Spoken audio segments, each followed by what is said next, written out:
It's week 5 of our History and Theory of Public Administration course. This is Georgina Villasenor, and welcome to my presentation, The Evolution of Theories. I'll go over 3 theories in this presentation, also provide you with my view on how they might apply today and how they compare to a couple of more classical theories prior to the 1950s, provide you with references, and then close out the presentation. Katz and Kahn, they talk about this open systems approach, taking a step back and looking at the whole organization and the whole picture, not just the pieces of the machine. Talks about how open systems are functioning in a permeable environment, the fact that the external environment should be examined and taken into consideration in order to survive. Environmental scanning is something that we're familiar with when it comes to conducting a SWOT analysis for an organization. Another aspect of open systems is this idea that parts are interdependent and interact through mutual feedback, through constant mutual feedback. The fact that one small task within an organization can really affect the organization as a whole.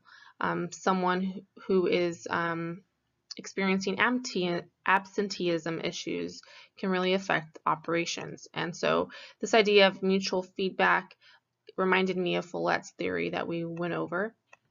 Equifinality, the fact that there's no one best way to do things, that there can be various ways, ways that are better than others at arriving at the same outcome, goes against, of course, Taylor's scientific management theory that there should always be just one consistent way of doing things.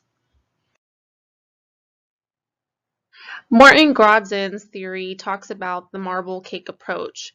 He criticizes the U.S. government and how chaotic it is for citizens to navigate the government because of the fact that there is intergovernmental sharing. There's a lot of overlapping of government functions, and this does not help citizens in making political judgments or even to just navigate the system. You know, that one person that needs to obtain a permit to maybe expand on their home might need to tap into a couple of different agencies.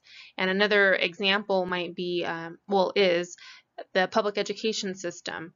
So we have a public education system where districts usually run the schools, but we have federal aid coming in to pay for teachers, to pay for equipment and books, but we might also have the city or county officials who regulate school luncheons and make sure that that cafeterias are up to par with code or regulations.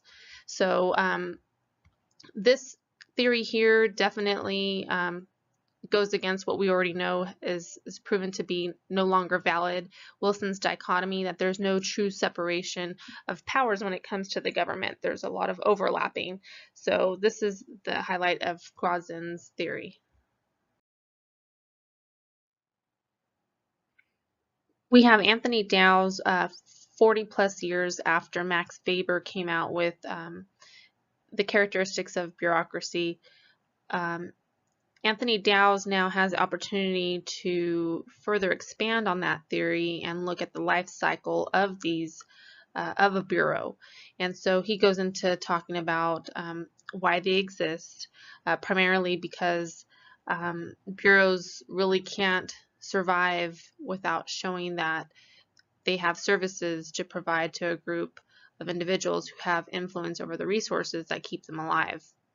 So what often happens is that there's competition with other organizations with those same social functions, so even with private organizations as well.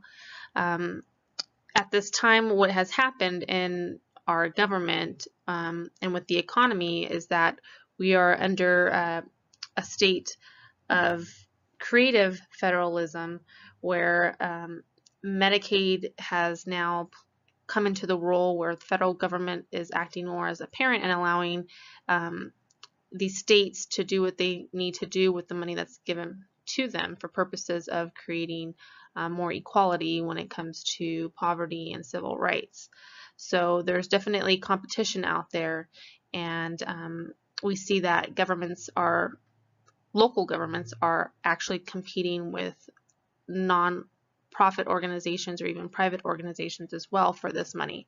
So Anthony Dowse basically goes through the life of the Bureau, seeing how they grow, and then how they may die off very rarely or still strive to survive. So I found it very interesting that, and it makes sense that during the 40 years and throughout these new, more modern theories, they've been able to actually examine the more practical side of the early theorists.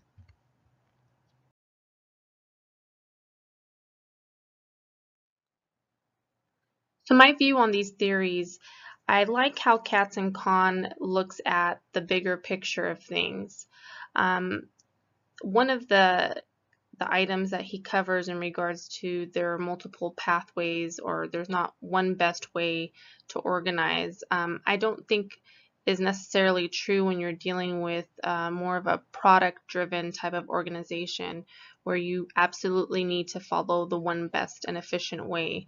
I know when I go through a drive-through at McDonald's or maybe Baker's, I want to make sure that my end product is the same and that it's also delivered quick and in an efficient way. So I think that there still needs to be, when it comes to Katz-Kahn, there still needs to be Taylor's theory. It still needs to be valid or applicable in some way today. And when it comes to Grodzins, I think that in general, I understand the criticism at the time, but I think nowadays we're not encountering that same problem. I think there's been more effort for transparency when it comes to, especially in governments, in order to be able to deliver better customer service. I think the public has taken its stance in ensuring transparency in order to also navigate the system. So, the city of Bell some years ago and their large problem with overpaid individuals, elected officials, and things of that nature, the public is very much aware and wants to be involved. When it comes to Downs, I think that Weber really laid a good foundation, and I think over the 40 years he was able to examine the more practical side and come up with this life cycle of bureaus. I think in general it's pretty applicable today. And one of the aspects when it comes to age and how it affects the workforce and the growth of or the life cycle of the bureau, I think nowadays it has evolved when it comes to generational differences. That's definitely affecting how employees stay within the workforce and how that might affect the life cycle of bureaus. Actually, I believe it strongly does. So those are my views when it comes to these recent theories and how they might apply or differ with prior classical theories that we have heard of. So in closing, what I see are money and the economy and society continue to be driving factors as we see these theories evolve. And I look forward to seeing what is ahead in weeks 6 through 7 and 8. Thanks for watching and have a blessed day.